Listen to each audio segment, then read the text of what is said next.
నమస్తే, నేను మీ Gopi. Welcome back to our channel. ఈరోజు మనతో వచ్చరికి realtor oxygen founder cum CEO doctor Nandi Rameswara Rao గారు ఉన్నారు. సార్ నమస్తే సార్. నమస్తే అండి. సార్, హైదరాబాద్లో ఫోర్త్ సిటీ అనేది ఒక కొత్తది ప్రవేశపెట్టారు. దీన్ని రేవంత్ రెడ్డి గారు కొత్తగా మొన్న చెప్పారు.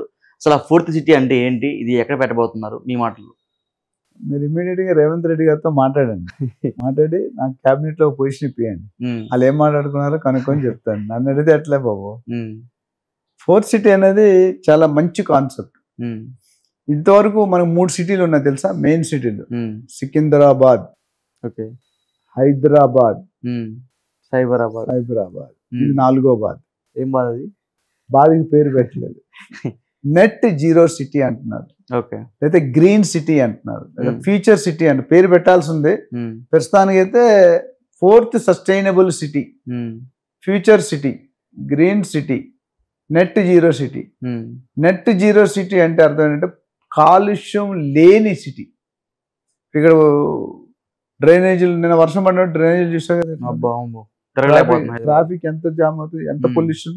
బంజారాహిల్స్ పేరు ఉంది కానీ దానికి ఉన్న అడ్వాంటేజ్ తో పాటు డిసడ్వాంటేజ్ కూడా ఉంది. సో ఈ 4th సిటీని డెవలప్ చేయాలి ఇక్కడ. ఎందుకంటే ఫార్మా సిటీ అనేది కేసీఆర్ గారు అంతకుముందు డిక్లేర్ చేశారు. అన్ఫార్చునేట్ అది స్టార్ట్ అవ్వకుండా ముందే గవర్నమెంట్ పడిపోయింది. ఈయన వచ్చి దాన్ని ఇమీడియట్గా ఫస్ట్ రాగానే సీఎం అవగానే నేను తీసేస్తున్నాను, I'm taking out the pharma city from here to somewhere else. ఎందుకంటే ఎయిర్పోర్ట్కి దగ్గర ఉంది, ఓకే, పొల్యూషన్ అయితే మనుషులు ఎయిర్పోర్ట్ దగ్గర ఎప్పుడు కూడా సిటీ బాగా డెవలప్ అవుతుంది. ఏ ఎయిర్పోర్ట్ అయినా. ఎయిర్పోర్ట్ కట్టముందు శంషాబాద్ ఎవరికి తెలియదు కదా. 25 సంవత్సరాల క్రితం శంషాబాద్ ఎవరికి, నువ్వు విన్నావా? ఎవరు తెలియదు. షాద్ నగర్ అవన్నీ ఎవరు తెలుసు. ఇప్పుడు శంషాబాద్ కొనంటే 2 లక్షలు చెప్తున్నారు గజం. ఒకప్పుడు 10,000కి 5,000కి ఎవడు కొనేవాడు. అది సో ఈయన ఉద్దేశం గజమా సెంట్ సార్? అక్కడ గజం 2 లక్షలు సెంట్లు అయిపోయింది. ఇప్పుడు అదే HMDలో వచ్చింది కదా, Hyderabad metropolitan development authority. Okay. So ఇప్పుడు ఏం చేశారంటే ఇప్పుడు వెస్ట్ జోన్ లో సామాన్య ప్రజలు కొనుక్కునే పరిస్థితి లేదు. అంటే వాళ్ళ సొంత ఇంటి కల్లా నిరాశగానే మిగిలిపోతుందా? అందరూ బతుకుతున్నారు, బతకడం వేరు, జీవించడం వేరు. ప్రతి ఒక్కడికి కూడా కళ ఉంటుంది. నా ఇల్లు, నా పిల్లలు అనగానే ఒక కళ్ళల్లో మొక్కల్లో ఉన్న ఆనందం చూడు. ఒకసారి ప్రాపర్టీ ఉన్నారంటే నువ్వు పట్టుకోలేవు. నిన్ను అదొక హ్యాపీనెస్, అదొక కైండ్ ఆఫ్, దానికి వాల్యూ కట్టలేరు. కానీ చాలా మంది కొనుక్కోలేకపోతున్నారు. గజం 3 లక్షలు, 2 లక్షలు, 50,000, 70,000, ఎన్ని గజాలు కొనుక్కుంటారు.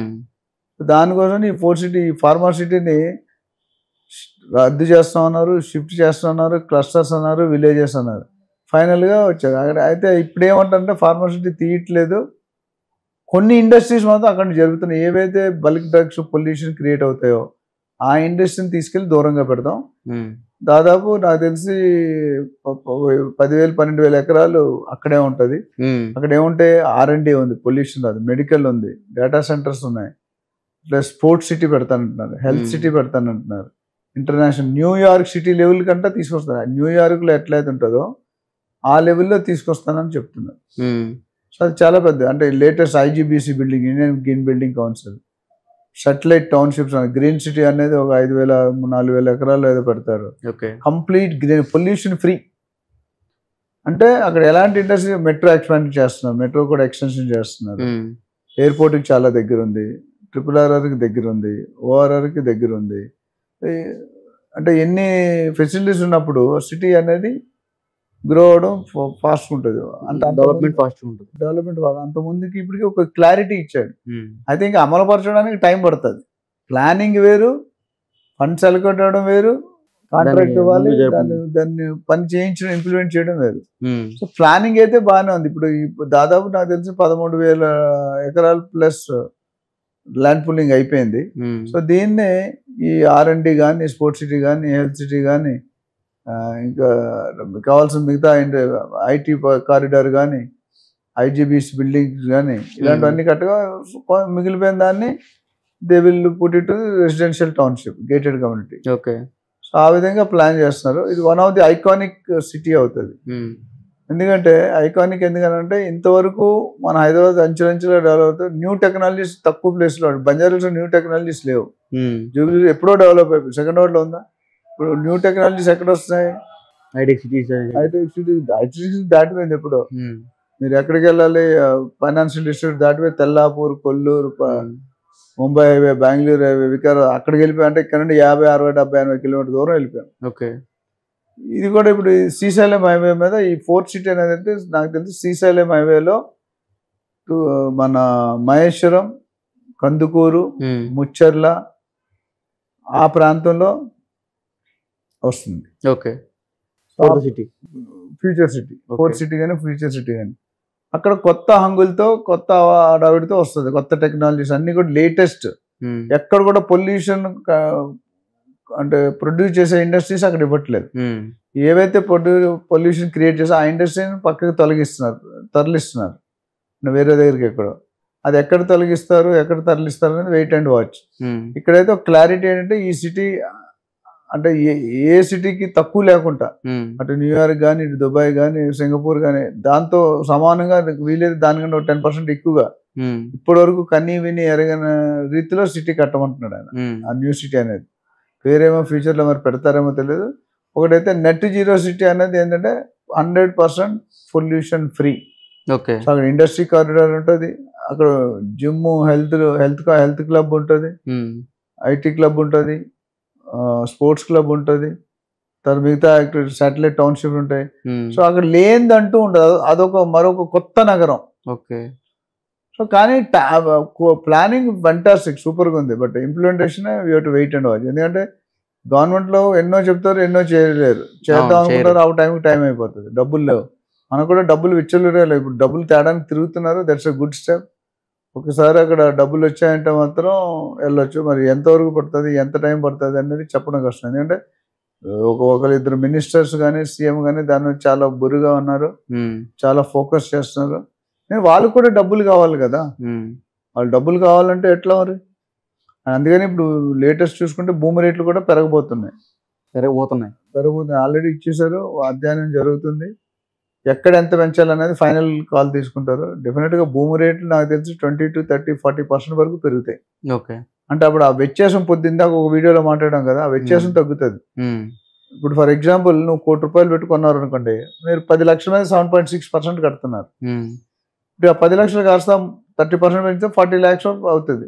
40 lakhs మీద 7.6%, అప్పుడు 3 లక్షలు వస్తుంది. 76,000 బదులు 3 లక్షలు చిల్లర వస్తుంది. అంటే గవర్నమెంట్కి ఎంత ఆదాయం? అదే స్టాంప్ డ్యూటీ ఏదైతే ఉందో ఆ పర్సంటేజ్ కూడా పెంచుతూ ఉంటారు. 7.6, 8, 9, 10 అని చూడాలి. కానీ నా పర్సనల్ ఒపీనియన్ అంటే రెండు పక్కల రేటు పెంచితే పబ్లిక్ ఇబ్బంది పడతారు. ఓకే. డబుల్ స్పిన్ అటాక్ క్రికెట్లో. మేబీ నేను అనుకోవడం ఏంటంటే ఈ బేస్ వాల్యూస్ పెంచి రిజిస్ట్రేషన్ తగ్గించాలి. గవర్నమెంట్కి ఇన్కమ్ కావాలి. పర్సంటేజ్లు ఎక్కువ పెట్టేస్తుంటే వాళ్ళు వైట్ ఇన్కమ్ చూపించుకోలేకపోతున్నారు. సో నా పర్సనల్ ఒపీనియన్ షేర్ చేస్తాను. Government has to think how to get maximum collections from the public. Revenue రావాలనుకుంటే ఈజ్ చేయాలి, పాలసీని ఈజ్ చేసి కొద్దిగా ఓపెన్గా ఆ లిమిట్స్ మారిస్తే ఎక్కువ మంది వెలుగులోకి వస్తారు. ఇప్పుడు ఐటీ ఒకప్పుడు సబ్మిట్ చేయాలంటే పెద్ద తతంగా ఉండేది. ఇప్పుడు 1 డేలో అయిపోతుంది, 1 గంటలో అయిపోతుంది పని ఐటీ.